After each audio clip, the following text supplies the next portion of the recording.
RCB ಅಭಿಮಾನಿಗಳಿಗೆ ಒಂದು good news ಏನು ಅಂತ ಅಂದ್ರೆ ಈ ಬಾರಿ ಪಂದ್ಯ ಎಲ್ಲಿ ನಡೆಯುತ್ತೆ, ಬೆಂಗಳೂರಲ್ಲಿ ಪಂದ್ಯ ನಡೆಯಲ್ಲ ಅನ್ನೋ ರೀತಿಯಾಗೆಲ್ಲ ಇತ್ತು. ಸೊ ಚಿನ್ನಸ್ವಾಮಿ ಮೈದಾನದಲ್ಲಿ IPL ಪಂದ್ಯ ಆಡಿಸೋದಕ್ಕೆ ಸರ್ಕಾರ ಒಪ್ಪಿಗೆಯನ್ನ ಕೊಟ್ಟಿದೆ. IPL ಪಂದ್ಯಗಳನ್ನ ಆಡಿಸೋದಕ್ಕೆ ಸರ್ಕಾರ ಗ್ರೀನ್ ಸಿಗ್ನಲ್ ಕೊಟ್ಟಿದೆ. ಯಾವ ಹಂತಕ್ಕೂ ಕೂಡ ನಾವು ಪಂದ್ಯ ಆಡಕ್ಕೆ ಅವಕಾಶ ಕೊಡಲ್ಲ, ಸರಿಯಾಗಿ ಮ್ಯಾನೇಜ್ಮೆಂಟ್ ಮಾಡ್ತಾ ಇಲ್ಲ ಇವರು, ಬಹಳಷ್ಟು ಅಲ್ಲಿ ಜನಸಾಮಾನ್ಯರಿಗೆ ಅಥವಾ ಮ್ಯಾಚ್ ನೋಡೋಕೆ ಬರುವಂತ ಪ್ರೇಕ್ಷಕರಿಗೆ ಸಮಸ್ಯೆ ಆಗುವಂತ ಸಂಗತಿ ಇದೆ ಚಿನ್ನಸ್ವಾಮಿಯಲ್ಲಿ. ಈ ತರದೆಲ್ಲ ವಿಚಾರಗಳು ಪ್ರಸ್ತಾಪದಲ್ಲಿತ್ತು. ಆದ್ರೆ ಈಗ KSCA ಸತತವಾಗಿ ತೆಗೆದುಕೊಂಡಂತ ಕೆಲ ತೀರ್ಮಾನಗಳು, ಮಾಡ್ತಾ ಇದ್ದಂತ ಕಾಮಗಾರಿಗಳು, ಅಲ್ಲೆಲ್ಲ ಸಮಸ್ಯೆ ಬಗೆಹರಿಸುವಂತ ನಿಟ್ಟಿನಲ್ಲಿ ನಾವು ಜವಾಬ್ದಾರಿಯನ್ನ ತೆಗೆದುಕೊಳ್ತೀವಿ ಅಂತ ಮೇಲಿನ ಮೇಲೆ ಅವರು ಸರ್ಕಾರಕ್ಕೆ ಭರವಸೆ ಕೊಟ್ಟಂತ ರೀತಿ, ಇದೆಲ್ಲ ಆದ ನಂತರದಲ್ಲಿ ಈಗ ಸರ್ಕಾರ ಒಪ್ಪಿಗೆಯನ್ನ ಸೂಚಿಸಿದೆ ಅನ್ನುವಂಥ ಸಂಗತಿ ತಿಳಿದು ಬರ್ತಾ ಇದೆ.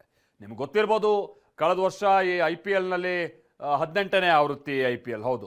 ಸೊ RCB ಪಂದ್ಯ ಗೆದ್ದಂಥ ನಂತರದಲ್ಲಿ, ಅಂದರೆ ಫೈನಲ್ ಗೆದ್ದಂಥ ನಂತರದಲ್ಲಿ ಈ ವಿಜಯೋತ್ಸವ ಮಾನ್ಯ ದಿನ ಆಗುತ್ತೆ ಅಂತ ಹೇಳ್ಕೊಂಡು ಭಾಳ ಜನ ಎಲ್ಲ ಬಂದು ನೂಕುನುಗ್ಗಲಲ್ಲಿ ಸುಮಾರು 11 ಮಂದಿ ಮೃತಪಟ್ಟಿದ್ರು. ಭಾಳ ದುರಂತದ ಸಂಗತಿ.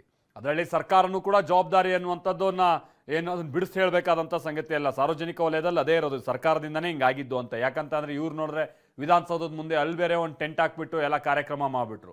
ಹಾಗಾಗಿ ಜನ ಅಲ್ಲೂ ನುಗ್ಲು, ಸ್ಟೇಡಿಯಂ ಹತ್ರನೂ ನುಗ್ಲು, ಪೊಲೀಸರಿಗೆ ಎಲ್ಲಿ ನಿಯೋಜಿಸಬೇಕು ಅನ್ನೋದು ಗೊತ್ತಾಗಿಲ್ಲ ಸಿಬ್ಬಂದಿಯನ್ನ. 11 ಮಂದಿ ಮೃತಪಟ್ಟಿದ್ರು. ಈಗ IPL ಪಂದ್ಯಕ್ಕೆ 30ರಿಂದ 35 ಸಾವಿರ ಜನ ಸೇರೋದಕ್ಕೆ ಅವಕಾಶ ಕೊಟ್ಟು ಅನುಮತಿಯನ್ನ ನೀಡಲಾಗಿದೆ. ಚಿನ್ನಸ್ವಾಮಿ ಕ್ರಿಕೆಟ್ ಸ್ಟೇಡಿಯಂ ಅಲ್ಲಿ ಹಿಂದೆ ವಿಜಯೋತ್ಸವ ಆಚರಿಸುವಂಥ ಸಂದರ್ಭದಲ್ಲಿ ಅನಾಹುತ ಆಗಿತ್ತು. ಆ ಸಂದರ್ಭದಲ್ಲಿ ಕ್ರಿಕೆಟ್ ಆಟ ಆಡೋದನ್ನು ಬ್ಯಾನ್ ಮಾಡಿದರು. ಮತ್ತು ಈಗ ಅವರು ಕೂಡ ರಿಕ್ವೆಸ್ಟ್ ಕೊಟ್ಟಿದ್ದಾರೆ. ಹಿಂದಿನ ಕ್ಯಾಬಿನೆಟ್ಟಲ್ಲೂ ಕೂಡ ಡಿಸ್ಕಷನ್ಸ್ ಬಂದಿತ್ತು, ಮತ್ತು ಕುನ್ಹಾ ಅವರ ವರದಿ ಕೂಡ ಬಂದಿತ್ತು. ಅವರು ಕೆಲವು ಕಂಡೀಷನ್ಸು ಹಾಕಿದ್ರು. ಮುಂದಕ್ಕೆ ಕ್ರಿಕೆಟ್ ಆಡಬೇಕಾದ್ರೆ ಯಾವ ರೀತಿ ಕ್ರಮಗಳನ್ನು ತಗೋಬೇಕು ಅಂತ ಅವ್ರು ಹೇಳಿದರು. ಅದೇ ಪ್ರಕಾರ ಇವತ್ತು ನಮ್ಮ ಗೃಹ ಮಂತ್ರಿಗಳು ಕ್ಯಾಬಿನೆಟ್ಗೆ ಎಕ್ಸ್ಪ್ಲೈನ್ ಮಾಡಿದ್ರು. ಆಮೇಲೆ ಮುಖ್ಯಮಂತ್ರಿಗಳು ಮತ್ತು ಎಲ್ಲರೂ ಕೂಡ ಕ್ರಿಕೆಟ್ ಆಟ ಆಡೋದಕ್ಕೆ ಪರ್ಮಿಷನ್ ಕೊಡಬಹುದು, ಆದರೆ ಕಂಡೀಷನ್ಸು ಹಾಕಿ ಕೊಡಿ ಅಂತ ಹೇಳಿದ್ದಾರೆ. 35 ಸಾವಿರಕ್ಕಿಂತಲೂ ಹೆಚ್ಚು ಜನ ಒಬ್ಬರನ್ನು ಕೂಡ ಅಲ್ಲಿ ಟಿಕೆಟ್ ಅಂದರೆ ಕೊಡಬಾರ್ದು. 35 ಸಾವಿರಕ್ಕಿಂತಲೂ ಹೆಚ್ಚು ಜನ ಅಲ್ಲಿ ಯಾರು ಕೂಡ ಸೇರೋದಕ್ಕೆ ಅವಕಾಶ ಕೊಡಬಾರ್ದು.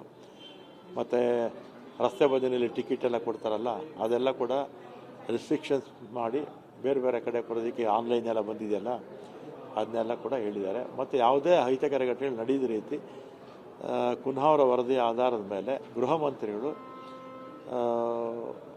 ಕ್ರಮ ತಗೊಳ್ತಾರೆ. ಒಟ್ಟಿನಲ್ಲಿ ಕ್ರಿಕೆಟ್ ಆಡೋದಕ್ಕೆ ಅನುಮತಿ ಕೊಟ್ಟಿದೆ. ಸರ್ಕಾರ ಅನುಮತಿ ಕೊಟ್ಟಿದೆ. 40 ಸಾವಿರಕ್ಕಿಂತ ಹೆಚ್ಚಿನ ಜನ ಕೂರಬಹುದಾದಂಥ ಕೆಪಾಸಿಟಿ ಇರುವಂಥ ಸ್ಟೇಡಿಯಂನಲ್ಲಿ 30ರಿಂದ 35 ಸಾವಿರ ಜನಕ್ಕೆ ಸೀಮಿತ ಮಾಡಿ ಅವಕಾಶ ಕೊಡಬೇಕು ಅಂತ. ಈಗ ವಿಷಯ ಅಂದರೆ RCB ಮ್ಯಾನೇಜ್ಮೆಂಟಿಗೆ ಏನು ಹೇಳುತ್ತೆ ಅನ್ನುವಂಥದ್ದು. RCB ಮ್ಯಾನೇಜ್ಮೆಂಟ್ನ ಸಂಗತಿ ಏನು ಅಂತ ಅಂದರೆ, ಇಲ್ಲಿ ನಮ್ಮ ಮೇಲಿರುವಂಥ ಪ್ರಕರಣವನ್ನೆಲ್ಲ ಹಿಂದಕ್ಕೆ ತಗೊಳ್ಳಿ, ವಾಪಸ್ ತಗೊಳ್ಳಿ, ಆ ನಂತರದಲ್ಲಿ ನಾವು ಆಡ್ತೀವಿ ಅನ್ನುವಂಥ ರೀತಿಯಾಗಿ ಅವ್ರು ಹೇಳ್ತಾ ಇದ್ರು. ನೋಡಬೇಕಿದೆ ಈಗ.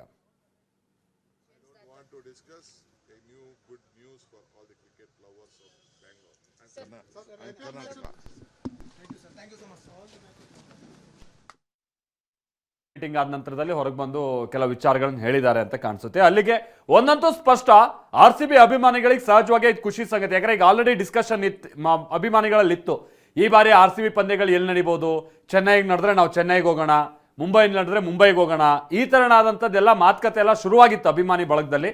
ಈಗಿಲ್ಲ, ಬೆಂಗಳೂರಿನಲ್ಲೇ ಪಂದ್ಯ ನಡೆಯುತ್ತೆ ಅನ್ನುವಂಥದ್ದು ಖಚಿತ ಆಗಿದೆ. ಬಟ್ RCB ಮ್ಯಾನೇಜ್ಮೆಂಟ್ ಒಪ್ಪುತ್ತಾ ಅನ್ನೋದನ್ನ ನೋಡಬೇಕಿದೆ.